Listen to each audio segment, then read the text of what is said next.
This podcast is made possible with collaboration and input from the LinkedIn Digital Transformation Group with reference to Google News and Wikipedia.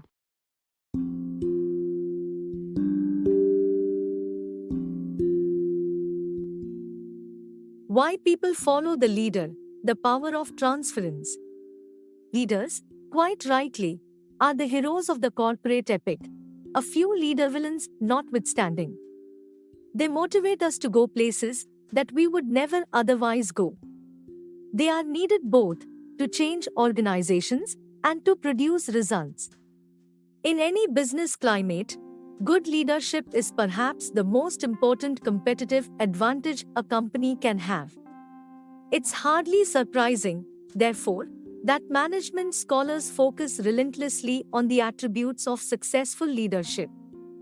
But in our understandable effort to grasp and master the skills of leadership, we tend to lose sight of the fact that there are two parts to the leadership equation.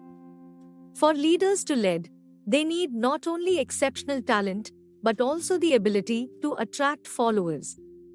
Regrettably, however, it's becoming harder to get people to follow. The problem is that followers get short shrift in the management literature, where they are described largely in terms of their leaders' qualities. In other words, they are thought of as merely responding to a leader's charisma or caring attitude. What most analyzers seem to ignore, though, is that followers have their own identity. Indeed, in 30 years of experience as a psychoanalyst, anthropologist, and management consultant, I have found that followers are as powerfully driven to follow as leaders are to lead. Followers' motivations fall into two categories, rational and irrational. The rational ones are conscious and therefore well known.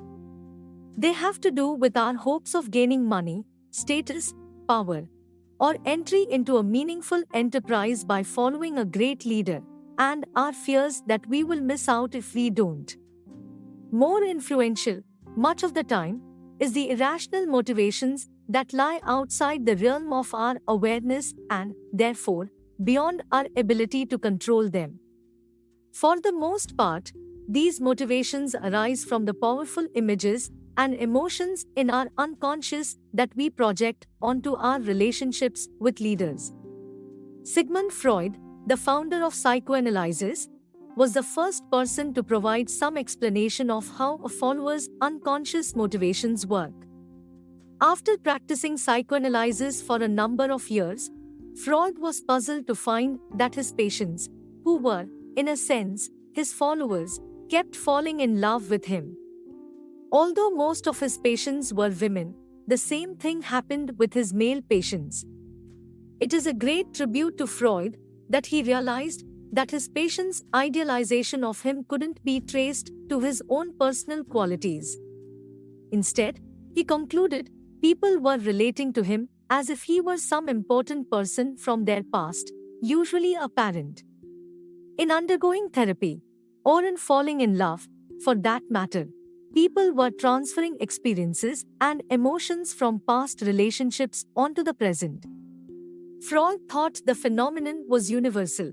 He wrote, "There is no love that does not reproduce infantile stereotypes," which, for him, explained why so many of us choose spouses like our parents.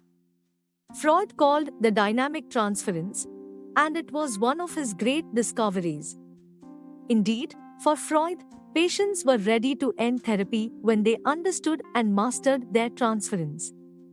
But even today, identifying and dissolving transferences are the principal goals of psychoanalysis. But as important as it is, the concept remains little understood outside clinical psychoanalysis. This is unfortunate because transference is not just the missing link in theories of leadership. It also explains a lot about the everyday behavior of organizations. A number of studies have shown, for example, that positive transferences are closely linked to productivity. Suppose an employee believes that her boss will care about her in a parental way. To ensure that this happens, she will make superhuman efforts to please her leader. As long as she perceives that these transferred expectations are being met, she will continue to work hard to the obvious benefit of the organization as a whole. The trouble is, not all transferences are positive. A worker might see his boss as someone he has to fight. And even if transference works well for a while, it can change quite suddenly if the employee's transferential expectations are not met. Consider Sylvia Hartman 1, a marketing manager in an East Coast market research and advertising company. Hartman was a creative but volatile employee who worked for Sam Phillips, a divisional vice president. Phillips took Hartman under his wing, and she soon came to value him as a mentor and friend. When a job that would have been a major promotion for Hartman opened up, she fully expected to get it. Instead, Phillips chose Harry Johnson, a move that devastated Hartman. She believed that she was vastly more intelligent than Johnson and had assumed that would be the primary basis for the promotion decision. However, Phillips said that he found Johnson to be more dependable and to have better people skills. When Hartman heard this explanation, and that Johnson would become her manager, she exploded in a destructive rage. She responded to her new boss by utterly ignoring his emails and phone calls, and she refused point-blank to be supervised by him. Seeing the rift between his two players, Phillips thought about firing Hartman. In doing psychoanalysis with Hartman, I found out that her rage was deeply rooted in her childhood. The eldest of 5 children, Hartman badly wanted to be her father's favorite. Hartman's father was a very successful executive, but he constantly disappointed her. Over and over again, he showed that he preferred one of her brothers to her, even though, in her view, the brother wasn't as smart as she was. Being passed over by Phillips evoked deep resentment in Hartman. It reopened a wound that had never healed. Hartman's transference of feelings from childhood to the workplace was unproductive. She could be a good follower to her boss only when she felt she was the favorite child. Unless she recognized her projections and worked them through, Hartman would be in danger of losing her job. In consulting with companies as diverse as Volvo, Atent, IBM, and ABB, I have seen countless cases like Hartman's. But companies that might once have put up with this kind of leader-follower relationship cannot afford that luxury today. Transferences no longer necessarily work in leaders' favor, because to a large extent, the changing structures of families, more single-parent homes, dual working parents, and so on, have begun to create work environments where people value traditional leaders less. So it's time that leaders take the transference phenomenon seriously, learn how to mitigate its effects, and even manage it to the organization's advantage. In the following pages, I will explore the most common types of transference, showing how they can play out in the workplace and how they are evolving as the dynamics of family life change. Let's begin by examining the concept and dynamics of transference in more detail. The fantasy and the facts. At its best, transference is the emotional glue that binds people to a leader. Employees in the grip of positive transference see their leader as better than she really is, smarter, nicer, more charismatic. They tend to give that person the benefit of the doubt and take on more risk at her request than they otherwise would. And as long as the leader's reality is not too far from the follower's idealization, and she doesn't start to believe in their idealized image of her, this works very well. But without a strong grounding in reality, leaders can very easily come undone by their followers' positive transferential projections. At the extreme, such followers will create a myth that bears no relation to fact. A classic study of this dynamic is the movie Being There. In the film, Peter Sellers plays Chance the gardener, a simple man with little knowledge of the world beyond gardening. When his wealthy employer dies, Chance finds himself, by happenstance, socializing in the circles of the rich and famous. He behaves as he always has done, sharing his facile thoughts without considering their effect on those around him. But his new acquaintances start reading profound metaphors about politics and economics into his throwaway comments about gardening. By the end of the film, Chance is being touted as a US presidential hopeful. Although few good leaders are so unaware of their impact that they will allow their relationship with followers to become this unrealistic, it's remarkable how often even reasonably self-aware leaders will become victims of illusion. Most good leaders don't buy into their followers' idealized images of them. But even leaders who are reasonably self-aware can become victims of illusion. The transference dynamic is most likely to get out of control during periods of organizational stress. In such situations, followers tend to be more dominated by irrational feelings, in particular, the need for praise and protection from all-powerful parents. At the same time, the leader is preoccupied with handling the crisis at hand, and, as a consequence, is probably less alert to the likelihood that his followers are just acting out childhood fears. This is what happened to a vice president of Atent I was advising in the mid-1980s during the breakup of the Bell system. While he was focusing on strategy, his followers felt frustrated that he was not dealing with their anxiety and reassuring them. Even though he was charting a promising new course for his division, employees complained that he wasn't leading them. Another example of how transference is triggered by doubt and stress is the way people feel better just going to see a doctor, even before the doctor has done anything for them. In large measure, this phenomenon can be explained by patients' trust, which transfers the childhood experience of being cared for by parents when sick. This type of transference makes it extremely hard for scientists to evaluate certain medications, such as mood-altering drugs. Clinical studies show, for example, that up to 30% of people respond as well to placebos, again, trust, as to antidepressants. People who volunteer for a study in hopes of finding a cure to their ailment may be especially receptive to placebos. As well as being quite subtle in its workings, transference comes in many guises. It is blind to both age and gender, so stereotyping is very dangerous. A male leader, therefore, should never assume that he is a father figure or a brother figure, nor should a female leader assume she's a mother or a sister. Psychoanalysis has clearly shown that someone can have a paternal transference with a woman in authority and a maternal transference with a man. What's more, the images we project from childhood are shaped by the family cultures we grew up with, a fact of particular importance today because more people now have family experiences that differ, sometimes quite radically, from what was long considered the norm. Indeed, I have noticed that for an increasing number of people, the significant person from the past is not a parent but a sibling, a close childhood friend, or even a nanny.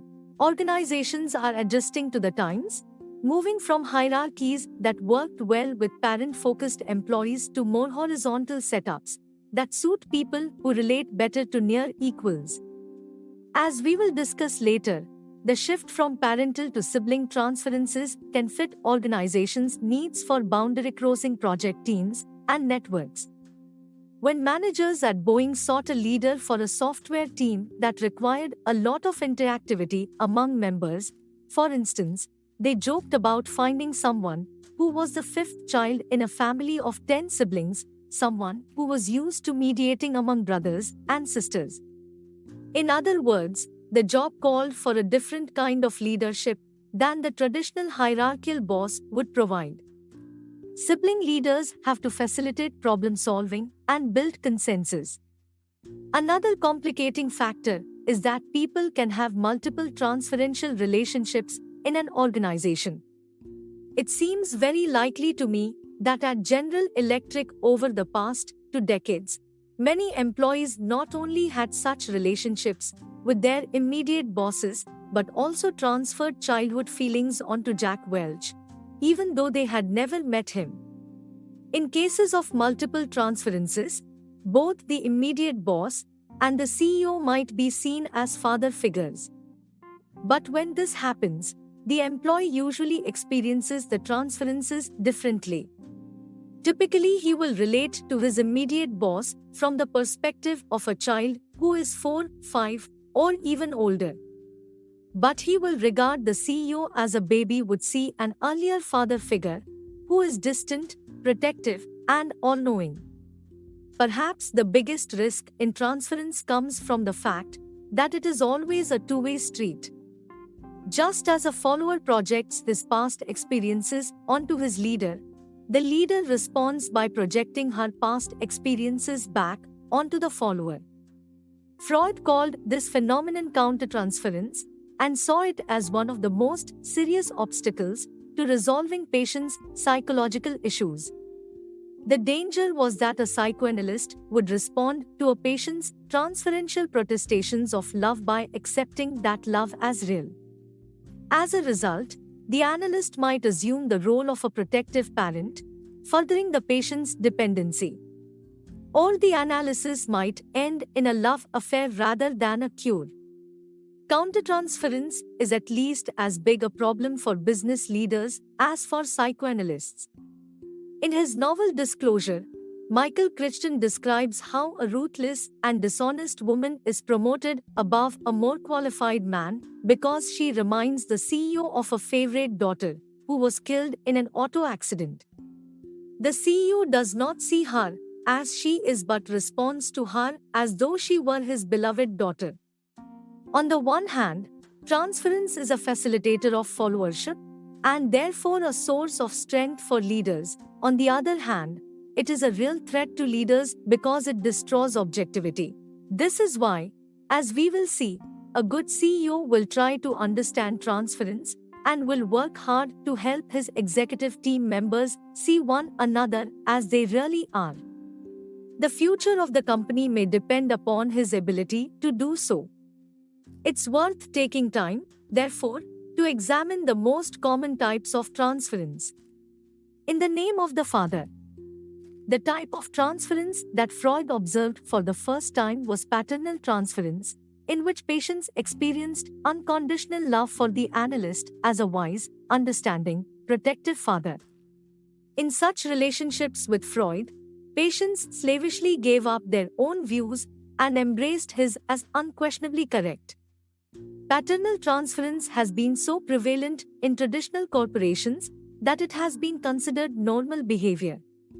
In organizational surveys, people invariably describe their immediate boss in positive terms, even when they express distrust in top management. Indeed, the hierarchical structure of traditional organizations has reinforced paternal transference. At every level in a hierarchy, individuals have a boss who doles out assignments and rewards. This creates in followers a willingness to obey orders, as well as an overvaluation of the boss and a strengthening of infantile wishes to be loved and protected. My research shows that workers in paternalistically structured businesses typically see their boss from the perspective of a 5-year-old boy who believes that father knows best. Of course, even back in the 1970s, when I wrote a book on organizations called The Gamesman, different types of paternal transference could be found in the business. Some people looked to their bosses as mentors, the kind of dads who introduced their sons to games and sports. Others saw their bosses as demanding fathers whose approval was rarely, if ever, given. Perhaps the ideal paternal boss was the pipe-smoking, one-minute manager, the daddy figure who dispensed small doses of encouragement, approval, or constructive criticism as needed. A message from our sponsor, Anchor.fm. If you haven't heard about Anchor, it's the easiest way to make a podcast. Let me tell you here how it works. It's free, you can register free online. Just go to anchor.fm and register. There's creation tools that allow you to record and edit your podcast right from your phone or desktop computer. That's how easy it is. Anchor will also help to distribute your podcast for you, so it can be heard on Spotify, Apple Podcast, Google Podcast, and many more other platforms. You can also generate income from your podcast, with no minimum listenership. It's everything you need to make a podcast, all in one place. Now, you can download the Anchor apps from the Apple Store or Google Play Store. Enjoy the podcast, thanks again.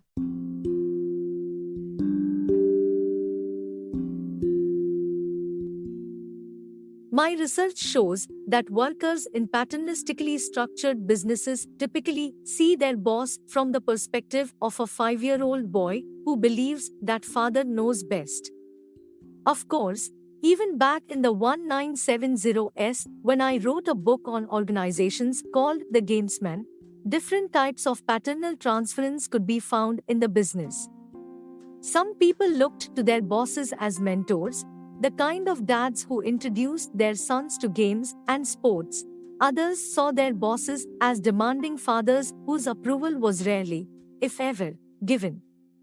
Perhaps the ideal paternal boss was the pipe-smoking, one-minute manager, the daddy figure who dispensed small doses of encouragement, approval, or constructive criticism as needed.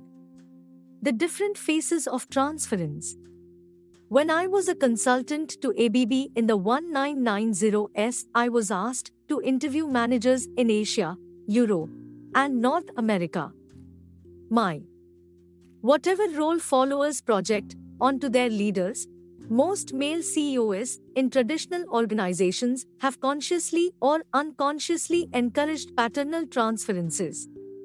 They tend to show themselves in paternalistic settings, presiding over large meetings or smiling on videotapes, where the message is invariably reassuring, upbeat, hopeful.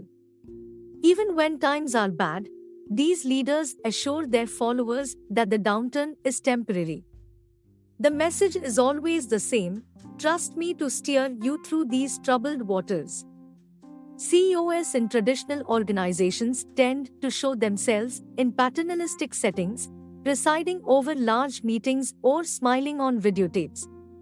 Some companies go a great distance to promote paternal transference.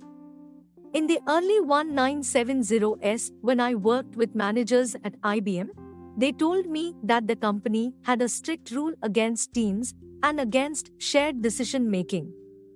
The rule had come directly from the legendary CEO Tom Watson, Sr., and it had the effect of forging a direct link between employees and their bosses. Whether he was aware of it or not, Watson was sanctioning paternal transference at IBM. It was further reinforced by the company's paternalistic commitment to employees that good performance ensured lifetime employment. I saw similar dynamics at work when I was a consultant to the executive team of Attend Communications during the 1980s. Most of the vice presidents there were uncritically worshipful of their business unit presidents and the several CEOs who were making disastrous strategy moves, giving up cellular telephony, for instance, and losing billions in an effort to compete in computers. Instead of encouraging healthy debate about the future of the company, bosses expected and rewarded transferential veneration. I clearly remember one vice president who stuck out because he didn't comply with this company culture. Although his division produced the best results within the long-distance business unit, the executive team didn't appreciate him. This was not only because his realistic attitude toward his business unit's president was fraught with implicit criticism of other vice presidents' transferential overvaluation of the leader. It was also because he was an unconventional manager for Attend at that time. Unlike the others, he delegated responsibility, didn't need to take credit for his division's successes, and initiated new businesses. Ultimately, he took early retirement, frustrated by his inability to push his ideas through the bureaucracy. In this sort of environment, followers can find their trust in a benevolent leader to be sadly misplaced. Consider Eric Edwards, 27 years old, and an executive assistant to the CEO of a prestigious international company. When he left this high potential job, his colleagues and boss were extremely puzzled. He was taking a position at a lower salary with a much smaller company. And he didn't get stock options. When asked why he was leaving, Edwards said he wanted to work with Ed Carey, a person he believed could teach him a great deal. He felt he shared a deep sense of mission with this older man, who had in the past gained considerable publicity for his innovations. At first, the work with Carey was productive and exciting, and Edwards basked in the credit Carey shared with him. But Carey had to be the innovator, the author of all the new ideas. He gave Edwards the role of implementer, and invariably shot down or ignored Edwards' own ideas. It took 5 years of psychoanalysis before Edwards, who came from a traditional family, could realize that his attachment to Carey was transferential. As Edwards came to see, he initially had felt the same kind of support from Carey that he had once received from his father. Only when he saw that his boss did not treat him as a favored son, but rather as a servant, did Edwards seek to free himself.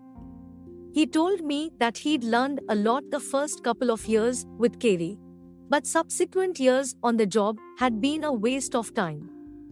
For better or for worse, traditional paternal transference can create more loyal followers than any of the other forms of transference, in large part because it tends to be a stable form of projection.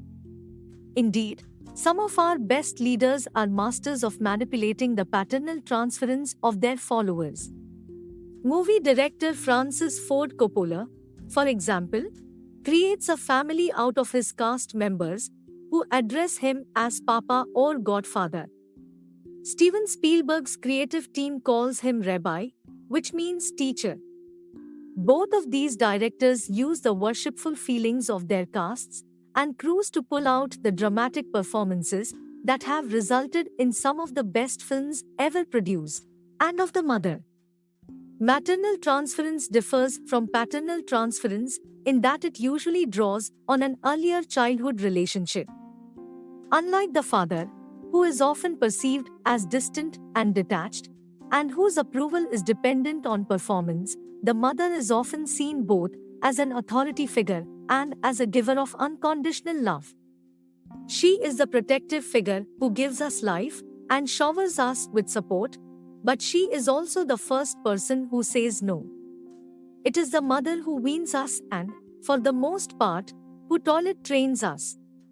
Later it is she who separates herself from us to go back to work or to move on to other children. Not surprisingly, she is represented by both the fairy godmother and the evil stepmother in children's stories. She is both deity and witch, and this deep divide in our psyches can play itself out to dramatic effect in business situations. One only has to look at the public's extreme reactions of love and hate toward Martha Stewart to realize that women leaders stir up some of the most conflicted feelings we have in our unconscious. Take, for instance, Jill Fisher and Alison Warren. Fisher, age 35, was vice president of the graphic design company founded by Warren, age 55. Both were creative and emotionally reactive. Warren was a mother figure whom Fisher counted on for unconditional love and support. When Warren felt that Fisher was sucking her dry, she withdrew emotionally, causing Fisher pain and confusion. Fisher felt like an adolescent who resents her mother because she still needs her. So any spark of disagreement could fire Fisher's anger, and the two would start screaming at each other. These confrontations caused Warren to take tranquilizers for anxiety attacks. Later, Fisher would abjectly apologize, and there would be mutual protestations of love. Of course, this was hard on Warren and upsetting to the other employees, who were sometimes brought into these transferential dramas. Warren isn't the only strong woman to have a hard time of it in business. Think of Sherry Lansing, president of Paramount. Lansing is an ex-actress who, besides being beautiful, is brilliant and tall. She towers over the male subordinates she uses to convey bad news to movie hopefuls. In essence, she's taken on the role of Snow White to avoid being seen as the Wicked Witch. Even so, her underlings refer to her both as a goddess and as an ice queen. Tina Brown encountered similar ambivalence when she was the editor of The New Yorker. Followers often have a hard time dealing with strong women precisely because they stimulate in subordinates the feelings of awe and fear that the mother once did. Children depend on the help and support of the all-powerful mother. They also want her to be happy and proud of them, and they feel deep guilt if they cause her suffering, a fact that some mothers use to control their kids. Beneath the guilt is the unconscious fear that the mother will cut off her life-giving nurturance. Maternal transferences generate greater expectations of empathy and tenderness from bosses than can realistically be met. Usually, a boss's approval is more contingent, as it should be, on an employee's performance than on warm feelings. A colleague of mine saw this when he coached the 40-year-old vice president of a homebuilding company, who was told in no uncertain terms by the president that he had handed in a bad proposal. The VP complained that the president should have shown more emotional intelligence in rejecting the proposal. When the president dismissed this complaint as psychobabble, the VP grew irate. As my colleague immediately realized, the VP was projecting an inappropriate maternal transference. When the company's president didn't respond as the VP wanted, the VP reacted like a rejected child. Positive maternal transferences can give people a powerful sense of support.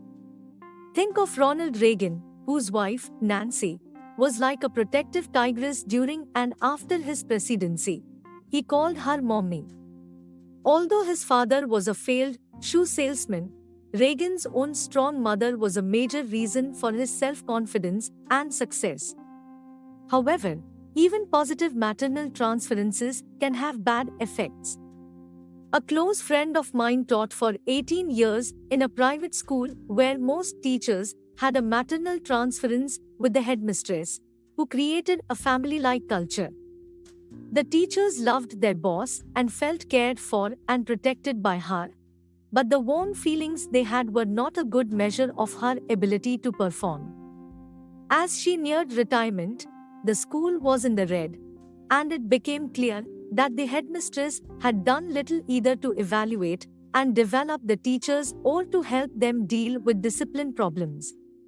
While her successor was less comforting and more demanding, he succeeded in raising money from rich parents, improving teachers' salaries, and establishing rules that were followed.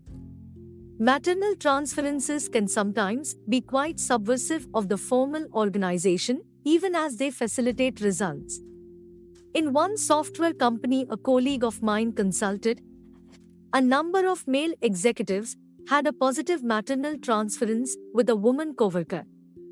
She was the person they went to with their problems. These men were extremely competitive, but they were very comfortable communicating with one another through this woman. As one of the managers put it, she doesn't have any hierarchical power, but she sure has network power. She was able to reassure the men that they could trust one another, and increasingly of the brother. Sibling transference is as old as Cain and Abel, who competed for God's affection and attention, and Jacob and Esau, who competed for their fathers. But over the past generation, sibling transferences have become less rivalrous at the same time, more influential. The rivalry has dissipated since children, increasingly raised in single-parent households or in families where both parents work, no longer care as much about being their parents' favorite. Instead, many of them develop close relationships at an early age with their siblings or with other kids in daycare. As children cannot always rely on hardworking parents to be there when needed, they depend more on siblings and friends for emotional support. In fact, rather than trying to get what they want by pleasing their parents, kids learn at an early age to play on parental guilt and negotiate for privileges. Increasingly, these attitudes toward authority are being transferred to the workplace, making leadership even more difficult. In the course of my research and consulting, I have consistently found that the employees who take most readily to horizontal organizations like cross-functional and project teams are those who were brought up in non-traditional families. Frontline employee Penny Nichols, for instance, a technician in her late 20s whom I met at an Attend Business Service Center, is comfortable interacting with her peer network. She's also developed independent relationships with customers, in one case, to the point where she personally controlled a multimillion-dollar account.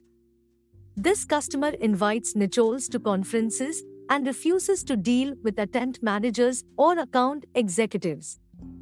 I asked Nichols whether she felt comfortable handling this account by herself.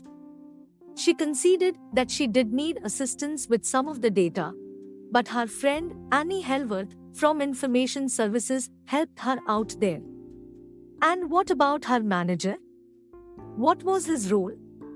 She said she needed his help only to get pricing information and to connect with other parts of Attend when the company had new products she could offer the customer. But even though Nichols did a good job and was highly motivated, she was not fully qualified to develop a business relationship with the customer. Popular advice to management on empowering employees ignores this sort of problem. Employees like Nichols, who comes from a family where both parents worked and who not surprisingly has transferential ties to coworkers rather than to managers, function best as players in a game with clear roles, rules, rewards, and relations to authority. Otherwise, they tend to ignore authority, which can sometimes lead them to commit the company to bad deals. Indeed, one consequence of the rise in sibling transference in leadership is that people are becoming increasingly critical of and ambivalent toward their bosses. At one company, I saw sibling transferences turn a group of employees into a band of brothers who were rebelling against an autocratic boss father. People coming from non-traditional family cultures tend to evaluate bosses in terms of their value as leaders, which is very much the way children see team captains in the schoolyard. Thus, the newer generation of employees shows less interest both in being mentored and in mentoring, and more interest in developing reciprocal relations in their networks of peers. Of course, these kinds of followers are hard to lead, for they often have an anarchic ideal of leadership. But their attitudes do fit the needs of the many companies that are moving away from product-based business models to total solution strategies. To avoid narrowing profit margins, companies like GE Energy are wrapping products in services that require employees to work interdependently with customers. I consulted for ABB in Canada at a time when the company's electrical products were becoming commodities. To boost profits, we explored the potential of doing business with large customers like the zinc mining and smelting company Cameco, which proposed partnering with ABB, rather than merely buying equipment, to increase energy efficiency and decrease the environmental pollution. To pursue this opportunity, ABB had to pull people together from its different business units to work with engineers from Cameco. Newer generations of employees are susceptible to sibling transferences. They thrive in peer networks, but can be hard to lead because they often have an anarchic ideal of leadership. Companies shifting from selling products to co-producing solutions recognize that they need to move away from traditional hierarchical models. Jay Galbraith, a professor at the University of Southern California, has written about this sort of shift at companies such as Nestle, Nokia, and Citibank.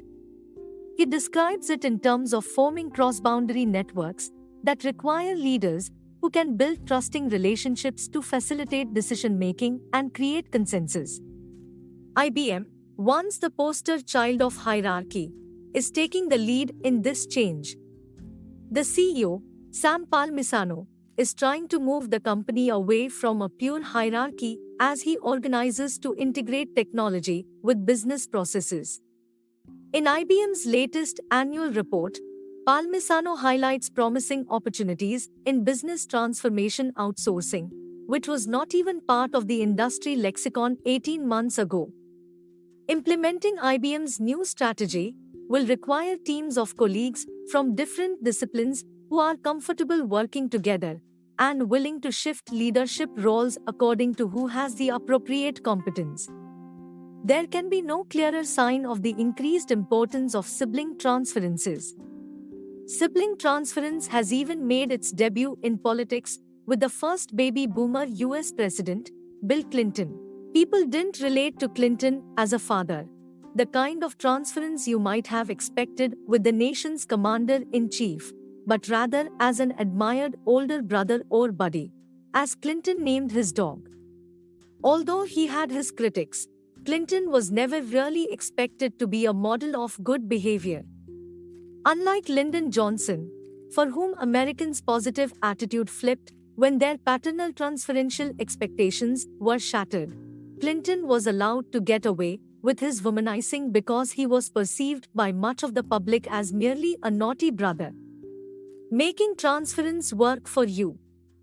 If all relationships are colored by transference, how can you ever know if your followers' relationships with you are real? The short answer is that you can't. Even the closest relationships combine objective reality with images and emotions carried over from the past, and there will never be any way around that. However, your followers' motivations for following don't have to be based on reality in order to work. What's more, there are ways of managing transferences that not only reduce the potential for negative transferences, but actually increase the likelihood of positive ones. Managing transference. It is impossible to master your followers' transferences for them. Followers need to do that on their own, and in some. If all relationships are colored by transference, how can you ever know if your followers' relationships with you are real? You can't. A key way that managers can influence their followers' positive and negative transferences is to acknowledge their own transferences. The classic path to self-knowledge is introspection, the approach favored in psychology. The trouble with introspection, of course, is that it can paralyze a leader, especially one with a strong obsessive bent. Endless self-analysis will prevent her from making quick decisions. Consequently, many of the most effective leaders rely on an outsider to provide an incisive reality check. The consultant can be a member of the family. Bill Gates, for instance, routinely uses his wife as a sounding board. Other people turn to a longtime friend or associate, as British tycoon Lord James Henson relied heavily on his US-based business partner Sir Gordon White. Increasingly, leaders also work with executive coaches to get an outside view.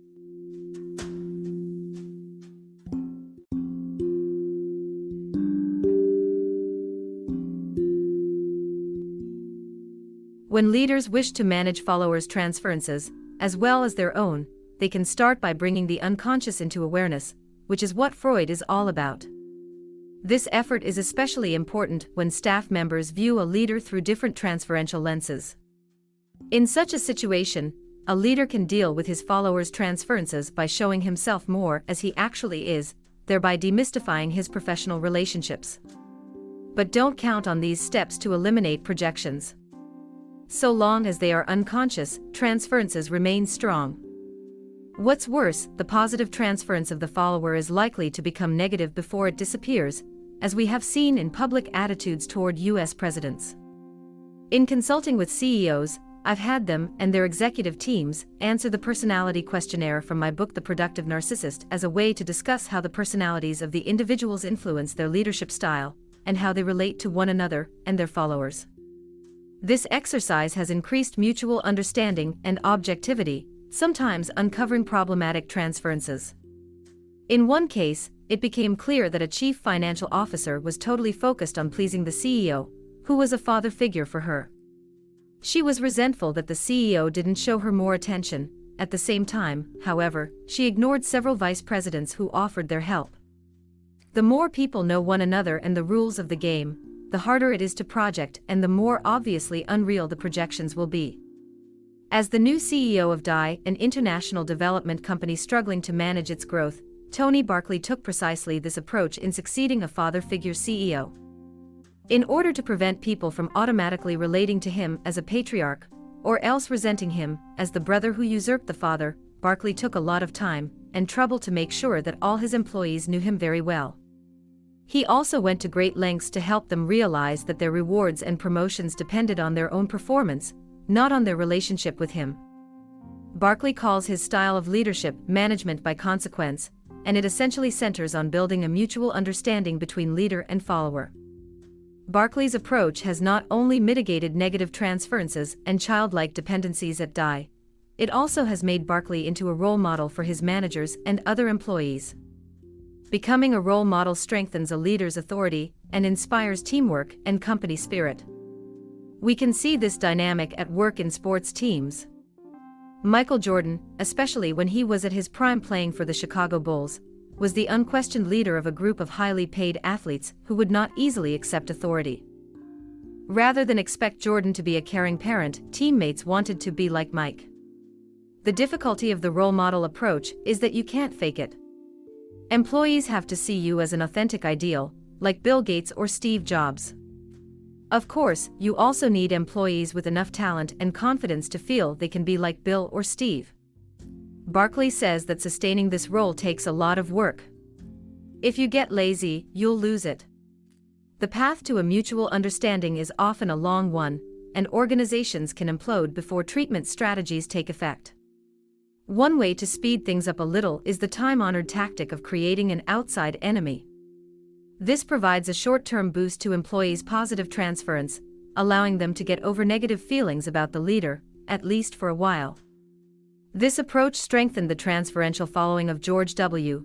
Bush after September 11, 2001, as he emphasized his leadership in protecting the United States from terrorist threats.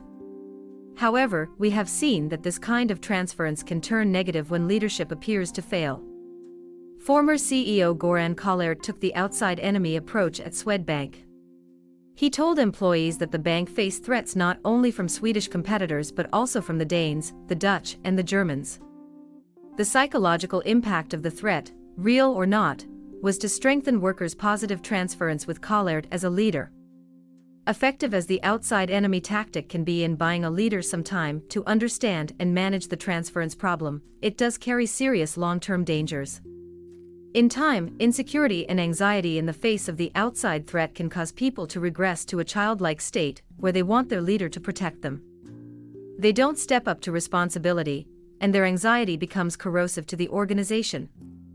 Additionally, when a leader starts acting like a general marshalling force against the enemy, employees can become more afraid of the authoritative leader than of the external threat. Creating a common enemy, therefore, is a strategy that should always be used sparingly and never in isolation. No leader will ever be able to completely control his followers' unconscious motivations. Transference is too deeply ingrained in human nature for that.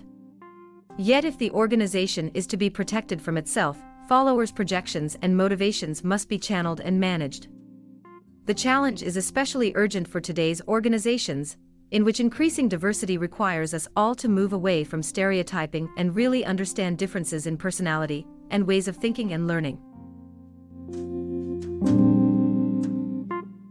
Thank you for listening.